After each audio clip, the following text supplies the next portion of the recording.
Well, thank you. I'd just like to thank Ben Hughes and Jonathan for their welcome and for inviting me here. I mean, I've really got two sort of simple messages, really. One is to recognise, appreciate, acknowledge the importance of what you're doing. And indeed, I've arrived somewhat mob-handed in order to get this message across. I've got two parliamentary colleagues from the House of Commons, Laura Lee Burt from Solihull, who I think is speaking to you later, and John Hemming from Birmingham Yardley, and Lady Kramer, who I think has worked in this sector and knows about it both here in the United States. So we're coming to give you our full support and see how we can take this on.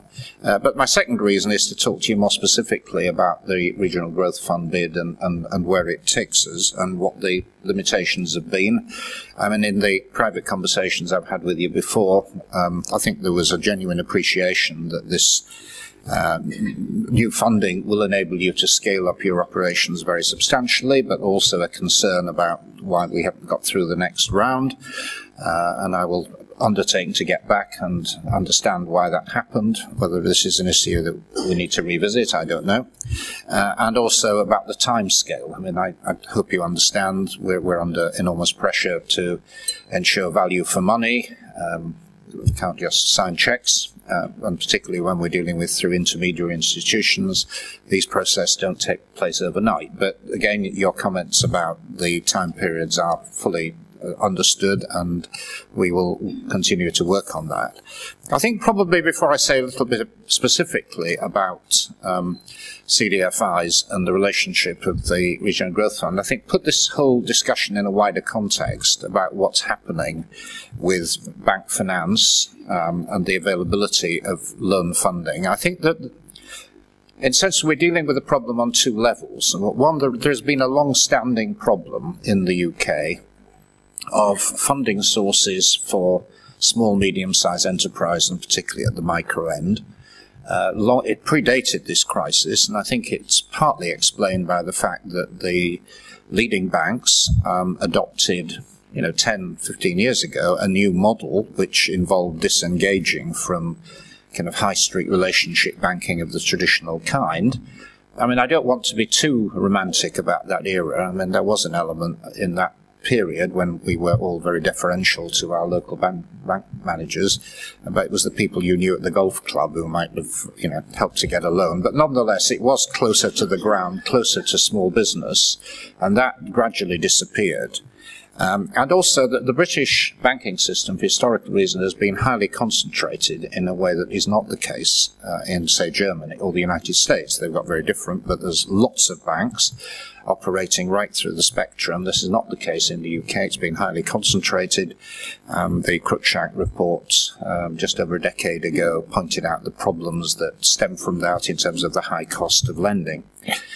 But that long-term structural problem has now been overlaid by the effects of the banking crisis.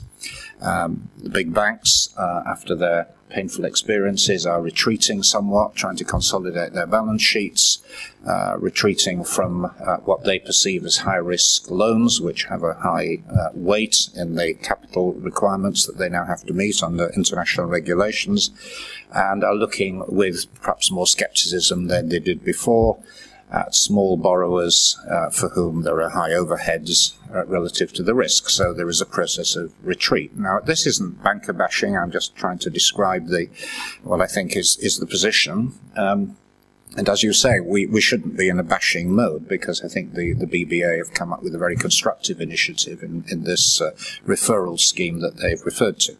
But I think my assessment of it is that we do have a considerable amount of unmet demand from small, medium-sized companies for credit, which the system just currently doesn't provide for. I mean, I don't buy this argument that there's no demand. I mean, I go around a lot. I try every week to do a regional visit, and every group of business people I talk to tells me about their massive frustrations in raising finance.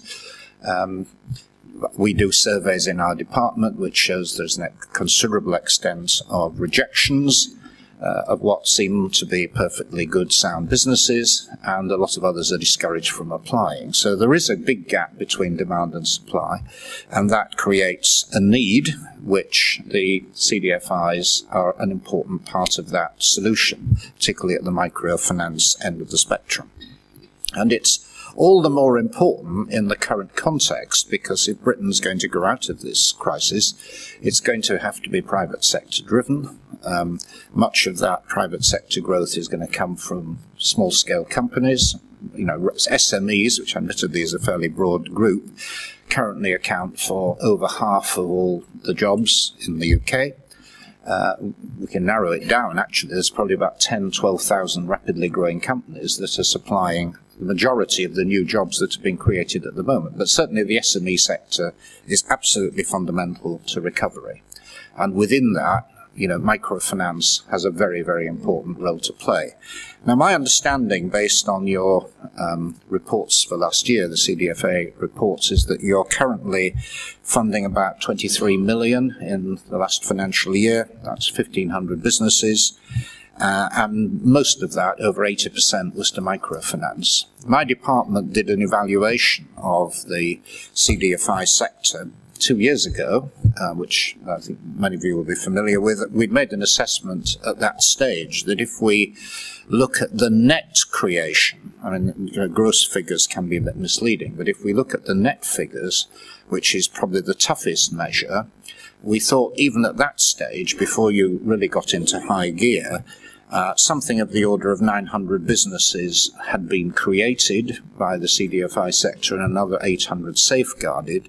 And in terms of jobs, 4,500 plus created, about 7,500 safeguarded. So we're talking about over 10,000 jobs sustained directly by the CDFI sector. And probably that is a big, big understatement, but that was what a fairly tough evaluation suggested.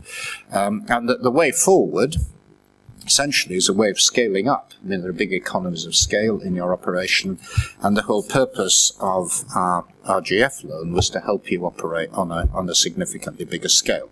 But let me just partly respond to what Jonathan said about some of the other mechanisms that government has available, which you can, and to some extent do, already make use of. One he didn't mention, but which I think is going to be increasingly important, is the Startup Loan Scheme, which was launched very recently. This is loans of, I think, 2,500 for entrepreneurs, startup businesses, very, very small scale finance, but we are trying to help young people particularly start a company, a bit of money, a loan, together with some mentoring and advice.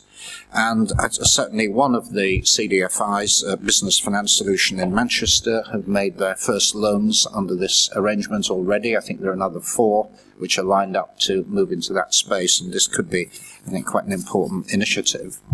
The second area, which again we already engage with you, is in terms of the Enterprise Finance Guarantee Scheme, which my department operates on quite a big scale, and it isn't tailored to your specific requirements, but some of your CDFIs do make use of it. I mean, the Enterprise Loans East Midlands, I think, has now been accredited to offer loans under the EFG scheme, and we would hope that others would be able to take advantage of it. Essentially, this is reducing the risk and therefore reducing the cost of lending in the SME sector. You did mention, perhaps a little critically, Big Society Capital. I mean, I know that you haven't been able to find your way through to it yet. There are issues about terms, and I've heard what you said and will certainly report this back. But there is a substantial pot of money now, 600 million in capital, about 2/3 of which comes from orphan bank accounts, the other 200 directly from the banks. It was originally intended that it was going to be used for social enterprise and institutions such as yours, and if there is a gulf, if there's a barrier there, barrier to entry, we need to try and bottom out what it is. And then you also mentioned community investment tax relief. Again, it was designed to help institutions like yours, but the conversations I've had make it clear that you are seeing problems in terms of the rules and the pricing. and I've undertaken to go back and talk to my colleagues in the Treasury about whether that's a solvable problem.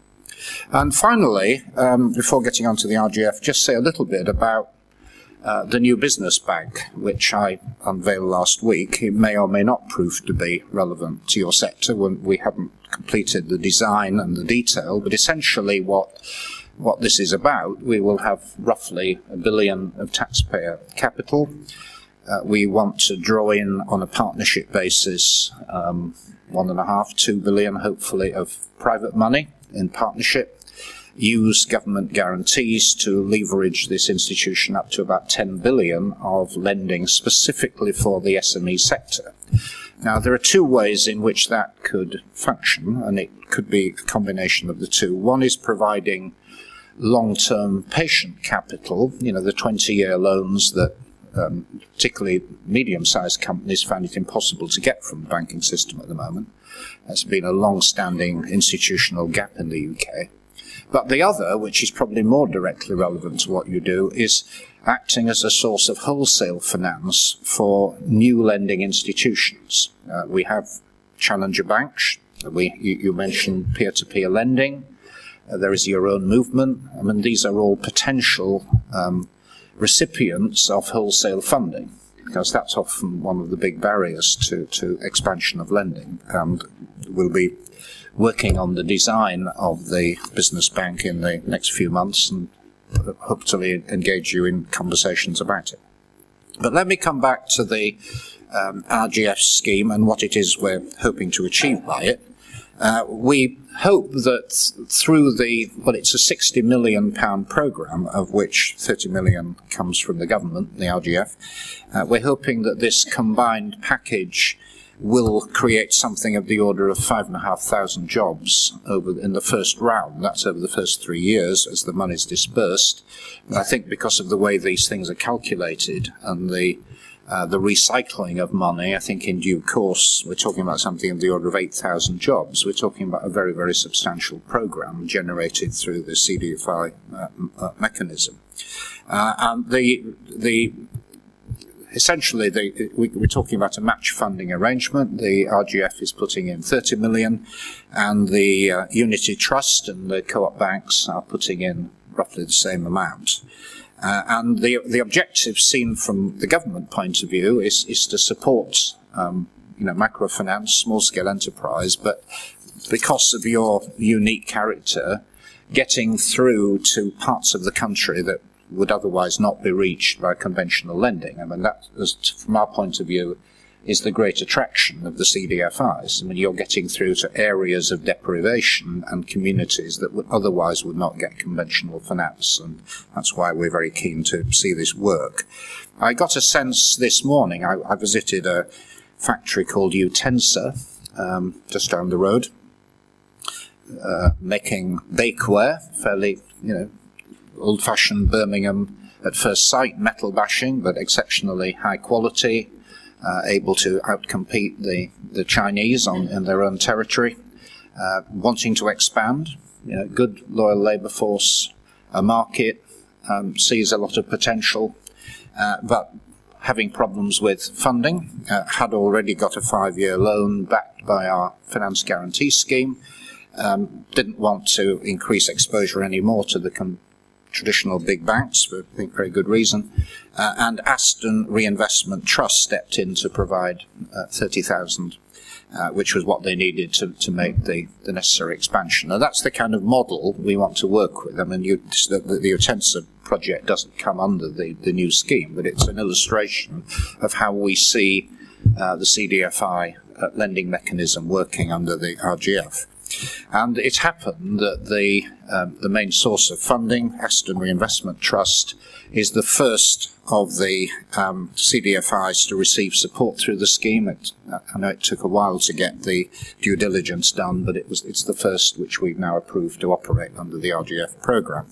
And another one, Black Country Reinvestment Society, has also been approved, and I believe there are something of the order of 14 others which are coming through the pipeline at various stages. And I had an opportunity this morning to talk to the Aston Reinvestment Trust, and I sort of got a real flavour of how you actually operate. I mean, Aston has lent over 11 million since it started in 1997, and has probably created something of the order of 5,000 jobs in Birmingham and Solihull.